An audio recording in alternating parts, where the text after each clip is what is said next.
What do your clients Yes. need to know about the application process for the 554? So what's important about this loan is you do not have to be an expert. There are going to be questions that are going to come up when you Google this for the first time, when you look into it, and don't allow it to discourage you. This is what I get paid for. I wanted to start by saying, use me as a resource.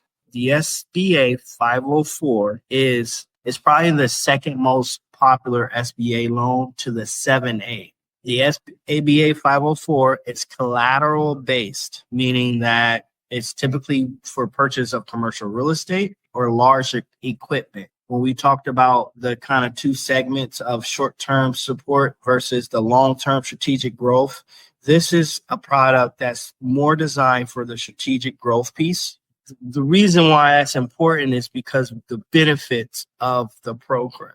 Low down payment. So when we talked about the 5 C's, the capital piece, it takes less capital to get into this loan than a regular loan. And I want to add that typically when commercial real estate, we typically do a 5-1 arm. And what that is it's fixed for 5 years. And then after the 5 years, the rate adjusts. Think about that as a business. When you are planning for the future and you have to think about what the rate will be on your commercial mortgage in 5 years. That's not meant to scare, but it is meant to just think about the reality of commercial real estate. And that conversation is far more easy than what it may seem. But I bring that up because when you have a 25-year fixed rate, that helps out with your strategic planning in the future. And especially when that fixed rate is below market. So there's a ton of value in this program, but I'm a banker who does a really good job of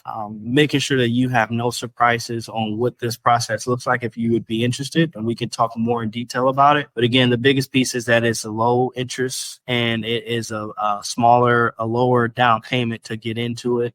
I'm sorry, I didn't say this, is it has to be owner occupied. The business operate within 51%. And I think there's a lease requirement too, where the income has to be at least 51% of it as well. This is a program that it is extremely beneficial, and we do a really good job of processing these. So I guess my question I had for you was, is this loan refinanceable?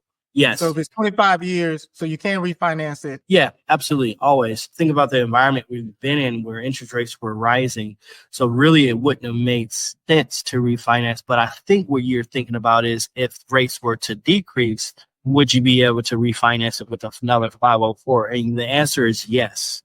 I did confirm that. Yes. Well, I guess my question would be, even if I 5-1 arm, remember now I'm at an adjustable interest rate in year 6. I don't know what that's going to be. Mm-hmm. You would have some idea because in your loan documents or your note, it would say what benchmark that rate will be after year 5. So like, let's say we're approaching year 5 and you know your rate's about to adjust.